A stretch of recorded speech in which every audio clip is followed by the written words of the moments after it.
Jalan pintas. Amsal 14 ayat 12 berkata, ada jalan yang disangka orang lurus, tetapi ujungnya menuju maut. Kerap kali ketika kita mengendarai mobil untuk menuju suatu tempat, lalu kita melihat ada kemacetan menanti kita di depan, maka kita segera berbelok, memutar untuk menghindarinya. Kita mencari jalan alternatif atau jalan pintas untuk sampai ke tujuan kita. Atau bila kita terburu-buru menuju suatu tempat, kita juga sering mengabaikan jalan utama dan masuk ke jalan-jalan kecil. Sebab itu merupakan jalan pintas yang menyampaikan kita dengan lebih cepat. Semua kita tentunya suka bila kita dapat sampai ke tujuan lebih cepat dengan mengambil jalan pintas. Namun mengambil jalan pintas bukanlah suatu prinsip yang dapat diterapkan untuk semua aspek kehidupan. Justru seringkali mengambil jalan pintas dalam menjalani kehidupan ini bukanlah hal yang benar untuk dilakukan. Bahkan dalam mengambil jalan pintas saat mengendarai mobil pun kadang-kadang hasilnya tidak baik. Misalnya bila kita mengambil jalan pintas yang biasanya jalan-jalan kecil saat malam hari, di mana tidak ada lampu jalan, kita tidak melihat adanya lubang yang dalam yang membuat mobil kita terperosok ke dalam dan justru membutuhkan waktu lebih lama untuk mengeluarkannya. Janganlah karena ketidaksabaran kita mau segera kaya, kita mau segera terkenal, kita mau segera berkuasa, kita mau keinginan kita segera tercapai, maka kita mengambil jalan pintas untuk itu. Maksudnya mengambil jalan pintas di sini adalah ketika kita memiliki suatu keinginan atau tujuan dalam hidup, maka demi mendapatkannya kita menghalalkan segala cara dan kita berargumen bahwa karena tujuan kita adalah sesuatu yang baik, maka demi mencapainya kita harus berani membayar harga. Bahkan kita dipaksa oleh keadaan harus mengambil jalan pintas tersebut, yakni kita harus kompromi mengerjakan hal-hal yang buruk, termasuk mengorbankan integritas kita dan nilai-nilai kebenaran yang seturut dengan firman Tuhan.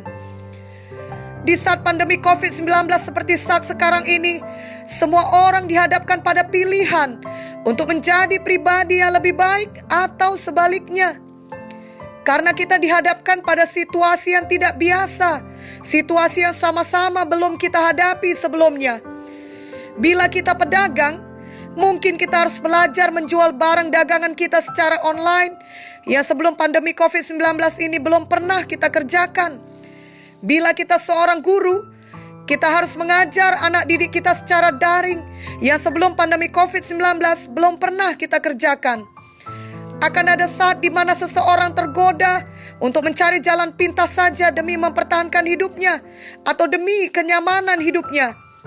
Bila kita pedagang seperti contoh di atas, bisa jadi kita tergoda untuk mengambil jalan pintas. Misalnya menjual banyak telur dagangan yang kita tahu sebagian sudah dalam keadaan yang tidak segar lagi kepada pembeli. Dan kita sudah berketetapan hati tidak akan mengalah jika nanti dikomplain. Itu semua demi mendapatkan keuntungan cepat, sebab pemasukan kita biasanya pun sudah menurun jauh. Jadi kita halalkan segala cara agar jualan kita laku. Atau jika kita guru, kita tergoda untuk hanya sekedarnya saja memberikan tugas secara daring kepada WA grup murid-murid kita. Dan bukannya menghubungi mereka satu persatu, memastikan mereka belajar dengan baik, mengatasi persoalan mereka. Sebab kita mau menghemat biaya pemakaian internet, atau kita lebih suka memakai waktu kita demi kenyamanan kita saja. Kita tidak peduli apakah murid-murid kita tersebut benar-benar belajar. Yang penting kita sudah memberikan tugas dan kita mendapatkan gaji.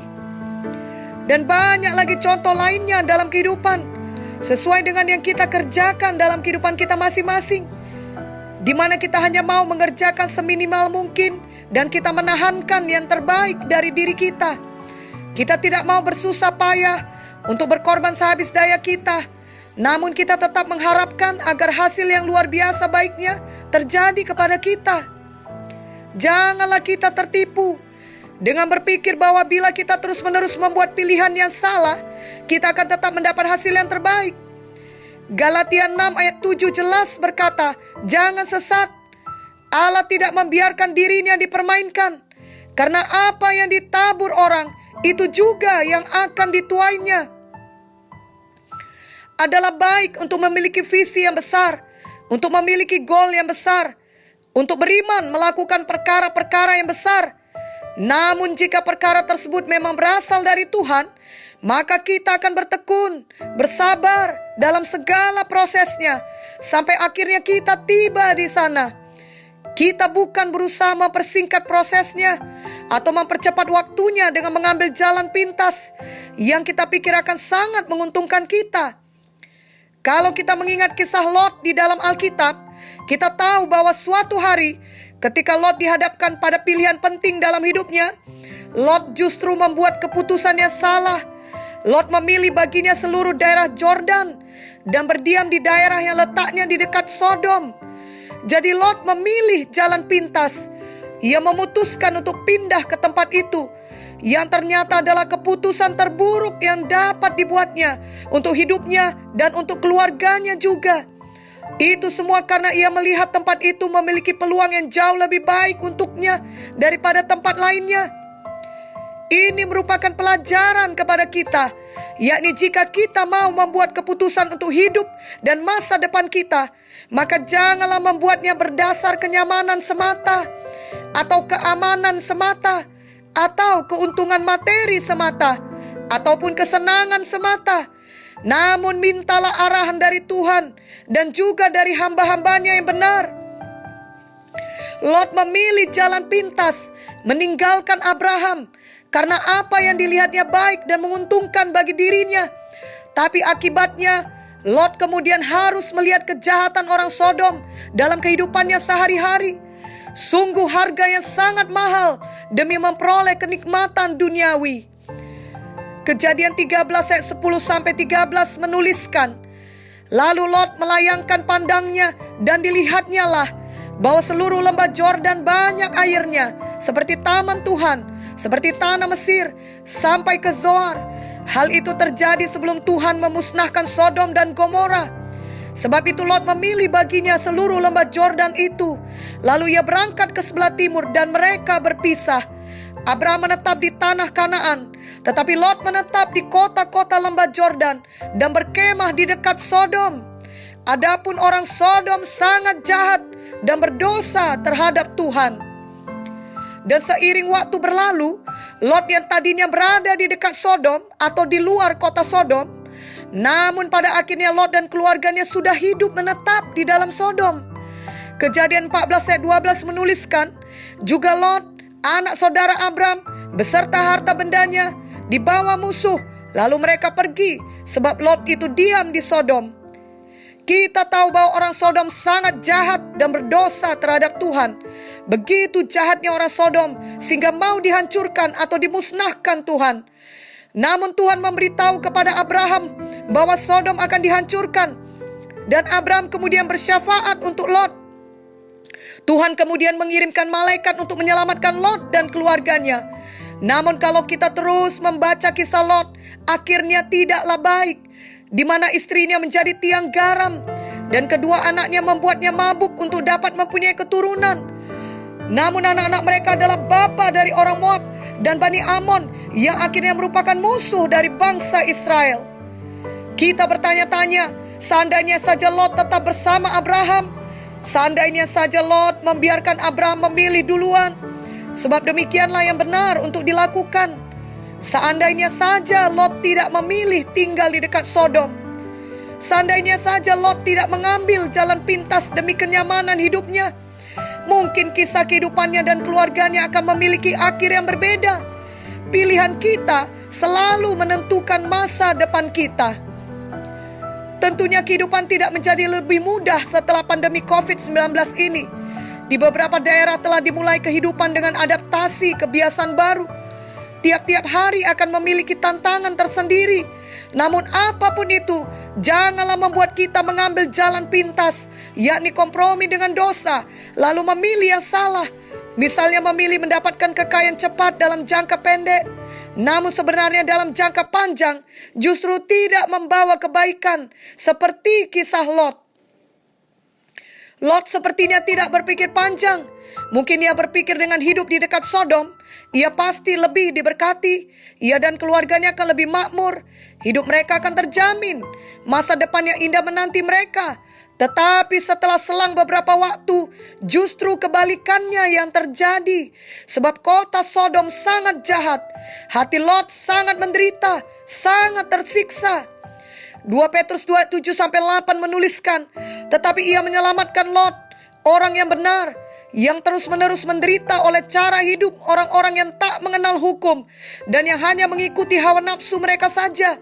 Sebab orang benar ini tinggal di tengah-tengah mereka dan setiap hari melihat dan mendengar perbuatan-perbuatan mereka yang jahat itu, sehingga jiwanya yang benar itu tersiksa. Sebenarnya itu juga yang terjadi bagi kita anak-anak Tuhan, di mana ketika kita mengambil jalan pintas, maka setelah selang beberapa waktu, bila kita jujur, hati kita akan menderita. Sebab kita sudah pernah mengecap kebenaran.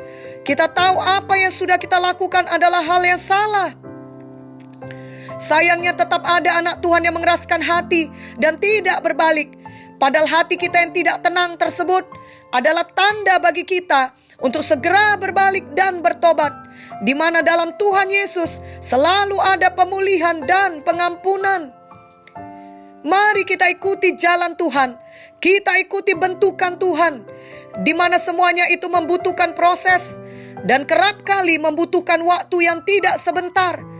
Mari kita jalani dengan percaya kepada Tuhan.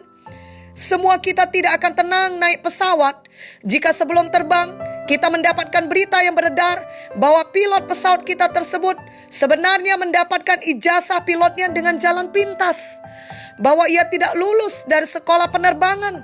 Walau kabarnya ia pernah belajar selama beberapa tahun, sayangnya di saat-saat terakhir ada beberapa ujian di mana ia tidak lulus. Namun ia berhasil mendapatkan ijazah dengan jalan pintas tanpa mengulangi ujian itu dengan benar. Kita akan memastikan bahwa berita itu hanya hoax saja, sebab taruhannya adalah nyawa kita. Namun bila ternyata berita itu benar, tentunya tidak ada kita yang mau tetap naik pesawat yang dipimpin oleh pilot itu. Dan kita akan sangat menyesalkan perbuatannya yang mengaku sebagai pilot berijazah, padahal pada kenyataannya tidaklah demikian. Walau mungkin dia sudah berhasil membawa pesawat selama beberapa bulan sebelum akhirnya kebohongannya terbongkar, namun tentunya ia tetap harus dipecat atau diberhentikan karena ternyata ada penipuan saat ia memperoleh ijazah. Mungkin contoh seperti ini tidak akan pernah terjadi dalam hidup nyata, tapi maksudnya adalah kita mengerti bahwa mengambil jalan pintas hanya memberikan kesenangan sesaat, namun akhir yang menyedihkan.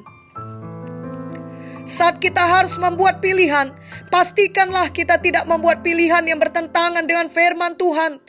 Walau itu jalan pintas, kelihatannya baik, namun bila itu merugikan orang lain, menyakiti orang lain demi keuntungan kita, janganlah kita melakukannya.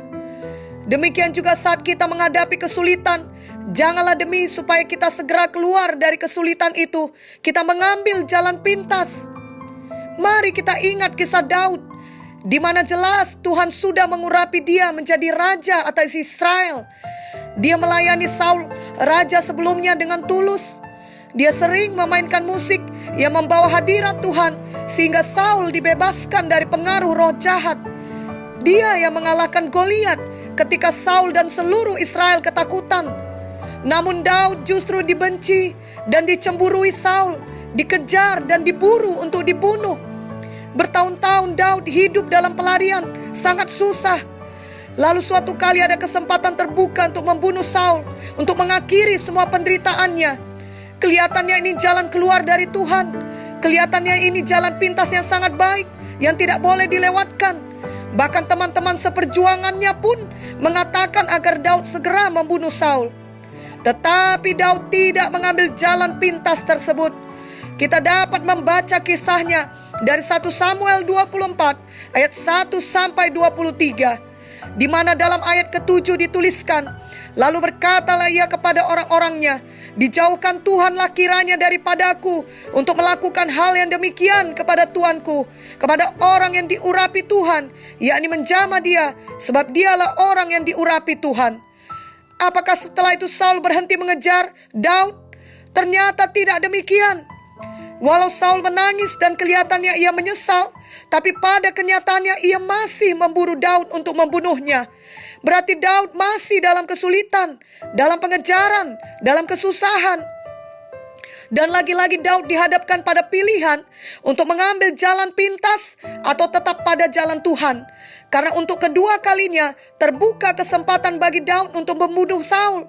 Kita dapat membaca kisahnya ini dalam 1 Samuel 26 ayat 1 sampai 25. Dan pada ayat 9 sampai 11 jelas dituliskan, tetapi kata Daud kepada Abisai, jangan musnahkan dia. Sebab siapakah yang dapat menjamah orang yang diurapi Tuhan dan bebas dari hukuman? Lagi kata Daud, demi Tuhan yang hidup, niscaya Tuhan akan membunuh dia. Entah karena sampai ajalnya dan ia mati, entah karena ia pergi berperang dan hilang lenyap di sana. Kiranya Tuhan menjauhkan daripadaku untuk menjamah orang yang diurapi Tuhan. Ambillah sekarang tombak yang ada di sebelah kepalanya dan kendi itu, dan marilah kita pergi. Daud tidak mengambil jalan pintas. Daud tetap sabar menanti waktu Tuhan. Daud percaya pada Tuhan. Tuhan sudah berjanji ia menjadi raja melalui Nabi Samuel yang mengurapi Daud. Maka pada waktunya Tuhan akan mengangkat Daud. Daud perlu dibentuk oleh Tuhan melalui semua proses kehidupan, termasuk di dalamnya kesulitan dan kesusahan akibat dari pengejaran yang dilakukan Saul. Adakah janji Tuhan secara spesifik yang kita simpan dalam hati kita masing-masing? Apakah kelihatannya justru kesulitan dan kesusahan yang kita alami? Jangan menyerah, jangan putus asa, jangan kehilangan iman, dan terutama jangan ambil jalan pintas. Mari teladani kisah Daud ini. Kita tahu bahwa akhirnya Daud menjadi raja atas Israel. Dan dari begitu banyaknya raja-raja Israel, sampai sekarang yang dikenal adalah bintang Daud. Bahkan Tuhan Yesus sendiri disebut adalah keturunan Daud atau anak Daud. Tentunya kebaikan yang utama adalah Daud disebut sebagai orang yang berkenan di hati Tuhan. Kisah Para Rasul 13 ayat 22 menuliskan, setelah Saul disingkirkan, Allah mengangkat Daud menjadi raja mereka. Tentang Daud Allah telah menyatakan, aku telah mendapat Daud bin Isai, seseorang yang berkenan di hatiku dan yang melakukan segala kehendakku. Biarlah ini juga jadi atas kita. Semua kesulitan yang kita alami mengubahkan hati kita untuk menjadi orang yang berkenan di hati Tuhan. Adalah sangat menyedihkan jika keadaan berubah, namun hati kita tetap tidak berubah. Lebih baik keadaannya belum berubah, namun hati kita sudah berubah menjadi lebih seperti karakter Tuhan Yesus. Dan pada waktunya, keadaan kita itu pun pasti diubahkan Tuhan. Mari kita menanti dengan sabar. Jangan pernah lagi mengambil jalan pintas. Kami pernah beberapa kali membuat ice cream sendiri. Dan hasilnya cukup baik, rasanya enak, dan kami semua senang menikmatinya. Namun saat pertama kali kami membuatnya, hasilnya tidaklah langsung baik. Karena waktu itu kami tidak sabar untuk segera mencoba dan menikmatinya, sehingga kami mengeluarkan adonan es krim itu terlalu cepat dari freezer atau kulkas kami. Itu membuatnya masih terlalu lembek dan tidak enak dimakan sebagai es krim. Sebenarnya banyak jenis makanan lain yang membutuhkan kesabaran untuk memasaknya. Bila buru-buru atau tidak sabar, justru akan mengacaukan hasil masakan itu, atau setidaknya mengurangi kualitasnya. Seperti kalau memasak ikan arsik, butuh waktu yang lama agar semua bumbu menyerap dengan baik. Bahkan untuk membuat puding sekalipun, seseorang harus sabar menanti agar itu mengeras dan menjadi puding supaya hasilnya baik. Bila sebelum waktunya tiba, kita tetap memaksa agar puding itu bisa dimakan, maka tentu tidak akan berhasil. Tidak peduli berapapun baiknya persiapan kita untuk memasak suatu jenis masakan, bila kita tidak sabar menanti waktu yang dibutuhkan untuk memasaknya, maka dapat dipastikan hasilnya tidak akan bagus, bahkan bisa jadi rusak sama sekali. Sama halnya dengan kehidupan kita, kesabaran adalah hal yang harus kita miliki agar kita dapat sampai pada panggilan Tuhan bagi kita. Firman Tuhan dalam Yakobus 5 ayat 7-8 mengatakan, karena itu saudara-saudara, bersabarlah sampai kepada kedatangan Tuhan. Sesungguhnya petani menantikan hasil yang berharga dari tanahnya, dan ia sabar sampai telah turun hujan musim gugur dan hujan musim semi. Kamu juga harus bersabar dan harus meneguhkan hatimu, karena kedatangan Tuhan sudah dekat.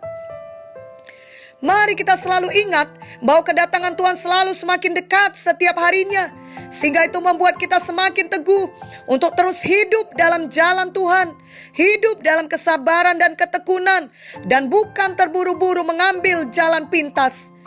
Biarlah dari hati kita senantiasa berkata, Tuhan tahu yang terbaik, Tuhan tidak akan terlambat. Itu sebabnya saya akan tetap bersabar dan tetap memiliki pikiran yang menang. Berapa lama pun itu, saya belajar menikmati di mana saya sekarang. Selagi saya menuju kemenangan saya tetap bersyukur di tengah semua proses dan bentukan. Karena saya tahu Tuhan memegang kendali. Saya akan tetap bertekun di tengah semua penderitaan. Saya tidak akan menyerah.